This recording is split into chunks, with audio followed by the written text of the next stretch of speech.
वैभव लक्ष्मी व्रत की कथा। एक बड़ा शहर था। इस शहर में लाखों लोग रहते थे। पहले के जमाने के लोग साथ साथ रहते थे और एक दूसरे के काम आते थे, पर नए जमाने के लोगों का स्वरूप ही अलग सा है। सब अपने अपने काम में व्यस्त रहते हैं, किसी को किसी की परवाह नहीं। घर के सदस्यों को भी एक दूसरे की परवाह नहीं होती। भजन कीर्तन, भक्ति भाव, दया माया, परोपकार जैसे संस्कार कम हो गए हैं। शहर में बुराइयां बढ़ गई हैं। शराब, जुआ, रेस, व्यभिचार, चोरी, डकैती वगैरह सब बहुत ही गुनाह शहर में बढ़ गए हैं। कहावत है कि हजारों निराशा में एक अमर आशा छिपी हुई है। इसी तरह इतनी सारी बुराइयों के बावजूद शहर में कुछ अच्छे लोग भी रहते थे।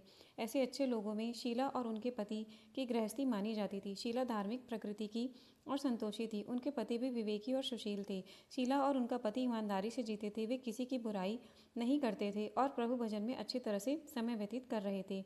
उनकी गृहस्थी आदर्श गृहस्थी थी और शहर के लोग उनकी गृहस्थी की सराहना करते थे। शीला की गृहस्थी इसी तरह खुशी खुशी चल रही थी, पर कहा जाता है कि कर्म की गति अकल है। विधाता के लिखे लोग कोई नहीं समझ सकता। इंसान का नसीब पल भर में राजा को रंग और रंग को राजा बना देता है। शीला के पति के अगले जन्म के कर्म भोगने के बाकी रह गए थे कि वह बुरे लोगों की संगति में फंस गया। वो जल्द से जल्द करोड़पति बनने के चक्कर में रोड़पति बन गया। इसीलिए वो गलत रास्ते पे चल गया और करोड़पति की बजाय रोड़पति बन गया। यानी रास्ते पर भटकते भिखारी जैसी उसकी हालत हो गई थी। शहर में शराब, जुआ, रेस, चरस, गांजा वगैरह बहुत सी बुराइयां फैली हुई थी। उसमें शीला का पति भी फंस गया। दोस्तों के साथ उसे भी शराब की आदत हो गई। जल्द से जल्द पैसे वाला बनने के लालच में दोस्तों के साथ रेस जुआ भी खेलने लगा। इस तरह बचाई हुई धनराशि, पत्नी के गहने, सब कुछ रेस जुए में गंवा दिया। इसी तरह एक वक्त ऐसा भी था कि वो सुशील पत्नी शीला साथ मज़े में रहता था और प्रभु भजन में सुख शांति से वक्त व्यतीत करता था। उसके बजाय घर में दरिद्रता और भुखमरी फैल गई। सुख के खाने की बजाय 2 वक्त भोजन के लाले पड़ गए और शीला को पति की गालियाँ खाने का वक्त आ गया था। शीला सुशील और संस्कारी स्त्री थी। उसको पति के बर्ताव से बहुत दुख हुआ, किंतु वो भगवान पर भरोसा करके बड़ा दिल रखकर दुख सहने लगी। कहा जाता है कि सुख के पीछे दुख और दुख के पीछे सुख आता है, इसीलिए सुख के बाद दुख और दुख के पीछे सुख आता ही है। ऐसी श्रद्धा के साथ शीला प्रभु भक्ति में लीन रहने लगी। इस तरह शीला असहाय दुख सहते सहते प्रभु भक्ति में वक्त बिताने लगी। अचानक एक दिन दोपहर को उनके द्वार पर किसी ने दस्तक दी। शीला सोच में पड़ गई कि मुझ जैसे गरीब के घर पर इस वक्त कौन आया होगा। फिर भी द्वार पर आए हुए अतिथि का आदर करना चाहिए। ऐसे आर्य धर्म के संस्कार वाली शीला ने खड़े होकर द्वार खोला। देखा तो एक माजी खड़ी थी। वे बड़ी उम्र की लगती थी, किंतु उनके चेहरे पर अलौकिक तेज निखर रहा था। उनकी आंखों में से मानो अमृत बरस रहा था। उनका भव्य चेहरा करुणा और प्यार में छलकता था। उनको देखते ही शीला के मन में अपार शांति छा गई। वैसे शीला इस माजी को पहचानती न थी, फिर भी उनको देखकर शीला के रोम रोम में आनंद आ गया। शीला माजी को आदर के साथ घर में ले आई। घर में बिठाने के लिए कुछ भी नहीं था, अतः शीला ने सकुचाकर एक फटी हुई चादर पर उनको बिठाया। माजी ने कहा, क्यों शीला, मुझे पहचाना नहीं? शीला ने सकुचा कर कहा, माँ, आपको देखते ही बहुत खुशी हो रही है, बहुत शांति हो रही है। ऐसा लगता है कि मैं बहुत दिनों से जिसे ढूंढ रही थी वे आप ही हैं, पर मैं आपको पहचान नहीं पा रही हूँ। माँ जी ने हंसकर कहा, क्यों भूल गई? हर शुक्रवार को लक्ष्मी जी के मंदिर में भजन कीर्तन होते हैं, तब मैं भी वहाँ आती हूँ। वहाँ हर शुक्रवार को हम मिलते हैं। पति गलत रास्ते पर चला गया था, तब से शीला बहुत दुखी हो गई और दुख की मारी वो लक्ष्मी जी के मंदिर में भी नहीं जाती थी। बाहर के लोगों के साथ नज़र मिलाने से भी उसे शर्म लगती थी। उसने याददाश्त पर जोर दिया, पर ये माजी याद नहीं आ रही थी। तभी माजी ने कहा, तू लक्ष्मी जी के मंदिर में कितने मधुर भजन गाती थी, अभी अभी तो दिखाई नहीं दी थी, इसीलिए मुझे हुआ कि तू क्यों नहीं आती है, कहीं बीमार तो नहीं हो गई है। ऐसा सोचकर मैं तुझे मिलने चली आई। माजी के अति प्रेम भरे शब्दों से शीला का हृदय पिघल गया। उसकी आंखों में आंसू आ गए। माजी के सामने वो बिलक बिलक कर रोने लगी। ये देखकर माजी शीला के नज़दीक सर के और उसकी सशक्ति पीठ पर प्यार भरा हाथ फेर कर सांत्वना देने लगी। माजी ने कहा, बेटी, सुख और दुख तो धूप और छाँव जैसे हैं। सुख के पीछे दुख आता है और दुख के पीछे सुख भी आता है। धैर्य रखो बेटी। और तुझे क्या परेशानी है? तेरे दुख की बात मुझे सुना, तेरा मन भी हल्का हो जाएगा और तेरे दुख का कोई उपाय भी मिल जाएगा। माँ की बात सुनकर शीला के मन को शांति मिली। उसने माँ को कहा, माँ, मेरी गृहस्थी में भरपूर सुख और खुशियाँ थी। मेरे पति भी सुशील थे। भगवान की कृपा से पैसे की बात में भी हम लोग संतोष से रहते थे। हम शांति से गृहस्थी चलाते, ईश्वर भक्ति में अपना वक्त व्यतीत करते थे। यकायक हमारा भाग्य हमसे रूठ गया। मेरे पति को बुरी दोस्ती हो गई। बुरी दोस्ती की वजह से वे शराब, जुआ, रेस, चरस, गांजा वगैरह शराब आदि और खराब आदतों के शिकार हो गए और उन्होंने सब कुछ गंवा दिया और हम रास्ते के भिखारी जैसे बन गए। ये सुनकर माँ जी ने कहा, सुख के पीछे दुख और दुख के पीछे सुख आता ही रहता है। ऐसा भी कहा जाता है कि कर्म की गति न्यारी होती है। हर इंसान को अपने कर्म भुगतने ही पड़ते हैं, इसीलिए तू चिंता मत कर। अब तू कर्म भुगत चुकी है, अब तुम्हारे सुख के दिन अवश्य आएंगे। तू माँ लक्ष्मी जी की भक्त है। माँ लक्ष्मी जी को प्रेम और करुणा की अवतार है। वे अपने भक्तों पर हमेशा ममता रखती है, इसीलिए तू धैर्य रख के माँ लक्ष्मी जी का व्रत कर, इससे सब कुछ ठीक हो जाएगा। माँ लक्ष्मी जी का व्रत करने की बात सुनकर शीला के चेहरे पर चमक आ गई। उसने पूछा, माँ लक्ष्मी जी का व्रत कैसे किया जाता है, वह मुझे समझाइए, मैं यह व्रत अवश्य करूँगी। माँ जी ने कहा, बेटी, माँ लक्ष्मी जी का व्रत बहुत सरल है। उसे वरद लक्ष्मी व्रत या वैभव लक्ष्मी व्रत भी कहा जाता है। यह व्रत यश प्राप्त करता है। ऐसा कहकर माँ जी वैभव लक्ष्मी व्रत की विधि कहने लगी। बेटी, वैभव लक्ष्मी व्रत वैसे भी सीधा साधा व्रत है, किंतु कई लोग ये व्रत गलत तरीके से करते हैं, अतः उसका फल नहीं मिलता है। कई लोग कहते हैं कि सोने के गहने की हल्दी कुमकुम से पूजा करो, बस व्रत हो गया, पर ऐसा नहीं है। कोई भी व्रत शास्त्रीय विधि पूर्वक करना चाहिए, तभी उसका फल मिलता है। सिर्फ सोने के गहने की पूजा करने से फल मिल जाए तो सभी लोग यहाँ लखपति बन जाएं। सच्ची बात यह है कि सोने के गहनों का विधि से पूजन करना चाहिए। व्रत की उद्यापन विधि भी शास्त्रीय विधि मुताबिक करनी चाहिए, तभी यह वैभव लक्ष्मी व्रत फल देता है। यह व्रत शुक्रवार को करना चाहिए। सुबह में स्नान करके स्वच्छ कपड़े पहनो और सारा दिन मन में जय माँ लक्ष्मी का रटन करते रहो। किसी की चुगली नहीं करनी चाहिए। शाम को पूर्व दिशा में मुख कर के इसी तरह आसन पर बैठ जाओ। सामने पाटा रखकर उसके ऊपर रुमाल रखो। रुमाल पर चावल का छोटा सा ढेर करो। उस ढेर पर पानी से भरा तांबे का कलश रखकर कलश पर एक कटोरी रखो। उस कटोरी में एक सोने का गहना रखो। सोना ना हो तो चांदी का चलेगा, चांदी का भी ना हो तो नकद रुपया भी रख सकते हैं। बाद में घी का दीपक जलाकर धूप बत्ती सुलगाकर रखो। माँ लक्ष्मी जी के बहुत स्वरूप हैं और माँ लक्ष्मी जी को श्री यंत्र अति प्रिय है, अतः वैभव लक्ष्मी पूजन में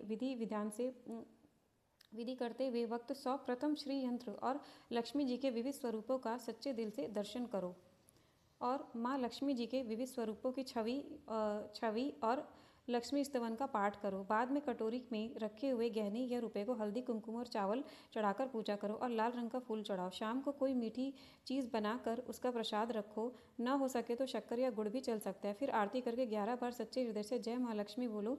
बाद में 11 या 21 शुक्रवार यह व्रत करने का दृढ़ संकल्प माँ के सामने करो और आपकी जो मनोकामना हो वो पूरी करने को माँ लक्ष्मी जी को विनती करो। फिर माँ का प्रसाद बांट दो और थोड़ा प्रसाद अपने लिए रखो। अगर आप में शक्ति हो तो सारा दिन उपवास रखो और सिर्फ प्रसाद ग्रहण करते समय खाना खा लो। अगर थोड़ी शक्ति भी ना हो तो 2 बार भोजन कर सकते हो। बाद में कटोरी में रखा गहना या रुपया ले लो। कलश का पानी तुलसी के क्यारे में डाल दो और चावल पक्षियों को डाल दो। इसी तरह शास्त्रीय विधि अनुसार व्रत करने से उसका फल अवश्य मिलता है। इस व्रत के प्रभाव से सब प्रकार की विपत्ति दूर होकर आदमी मालामाल हो जाता है। संतान न हो तो उसे संतान प्राप्ति होती है। सौभाग्यशाली स्त्री का सौभाग्य अखंड होता है। कुंवारी लड़की को मनभावन पति मिलता है। शीला यह सुनकर आनंदित हो गई। फिर पूछा, माँ, आपने वैभव लक्ष्मी व्रत की जो शास्त्रीय विधि बताई है वैसे मैं अवश्य करूँगी, किंतु इसकी उद्यापन विधि किस तरह करनी चाहिए यह भी कृपा करके सुनाइए। माँ जी ने कहा, 11 या 21 जो मन्नत मानी हो उतने शुक्रवार वैभव लक्ष्मी व्रत पूरी श्रद्धा और भावना से करना चाहिए। व्रत के आखिरी शुक्रवार को जो शास्त्रीय विधि अनुसार उद्यापन विधि करनी चाहिए वह मैं तुझे बताती हूँ। आखिरी शुक्रवार को खीर या नैवेद्य रखो। पूजन विधि हर शुक्रवार करते हैं वैसे ही करनी चाहिए।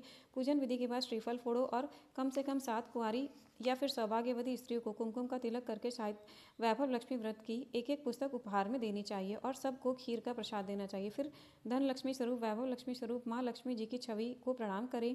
माँ लक्ष्मी जी का यह स्वरूप वैभव देने वाला है। प्रणाम करके मन ही मन भावुकता से माँ की प्रार्थना करते वक्त कहे कि हे माँ धन लक्ष्मी, हे माँ वैभव लक्ष्मी, मैंने सच्चे हृदय से आपको वैभव लक्ष्मी व्रत पूर्ण किया है, तो हे माँ हमारी तो जो भी मनोकामना आपकी हो उसे बोलते हुए मनोकामना को पूर्ण करो। हमारा सबका कल्याण की, जैसे संतान न हो उसे संतान देना, सौभाग्यवती स्त्री का सौभाग्य अखंड रखना, कुंवारी लड़की को मनभावन पति देना। आपका यह चमत्कारी वैभव लक्ष्मी व्रत जो करे उसकी सब विपत्ति दूर करना, सबको सुखी करना। हे माँ, आपकी महिमा अपरंपार है।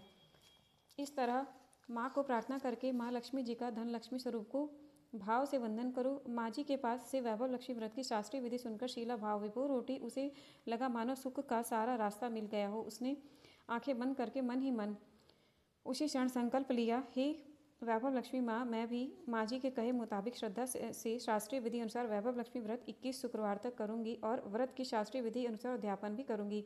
शीला ने संकल्प करके आंखें खोली तो सामने कोई न था। वह विस्मित हो गई कि माँ जी कहाँ गए। यह माँ जी दूसरा कोई न था, साक्षात लक्ष्मी जी ही थी। शीला लक्ष्मी जी की भक्त थी, इसीलिए अपने भक्त को रास्ता दिखाने के लिए माँ लक्ष्मी देवी माँ जी का स्वरूप धारण करके शीला के पास आई थी। दूसरे दिन शुक्रवार था। सवेरे स्नान करके स्वच्छ कपड़े पहनकर शीला मन ही मन श्रद्धा से और पूरे भाव से जय माँ लक्ष्मी का मन ही मन रटन करने लगी। सारा दिन किसी की चुगली की नहीं। शाम हुई तब हाथ पांव मुंह धोकर शीला पूर्व दिशा के मुंह करके बैठी। घर में पहले सोने के बहुत से कहने थे, पर पतिदेव ने गलत रास्ते पर चलकर सब कुछ गिरवी रख दिया था।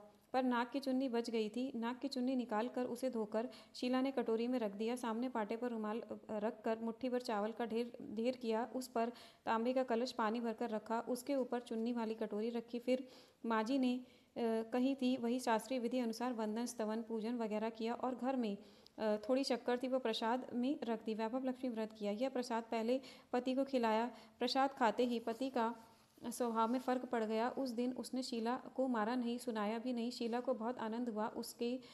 उनके मन में वैभव लक्ष्मी व्रत के लिए श्रद्धा बढ़ गई। शीला के पूर्ण श्रद्धा भक्ति से 21 शुक्रवार तक वैभव लक्ष्मी व्रत किया। 21वें शुक्रवार को माँ जी के कहे मुताबिक उद्यापन विधि करके 7 स्त्रियों को वैभव लक्ष्मी व्रत की 7 पुस्तकें उपहार में दी। फिर माता जी के धन लक्ष्मी स्वरूप की छवि को वंदन करके भाव से मन ही मन प्रार्थना करने लगी, हे माँ धन लक्ष्मी, मैंने आपका वैभव लक्ष्मी व्रत करने की मन्नत मानी थी, वह व्रत आज पूर्ण किया है। हे माँ, मेरी हर विपत्ति दूर करो, हमारा सबका कल्याण करो। जिसे संतान ना उसे संतान दो। सौभाग्यवती स्त्री का सौभाग्य अखंड रखना।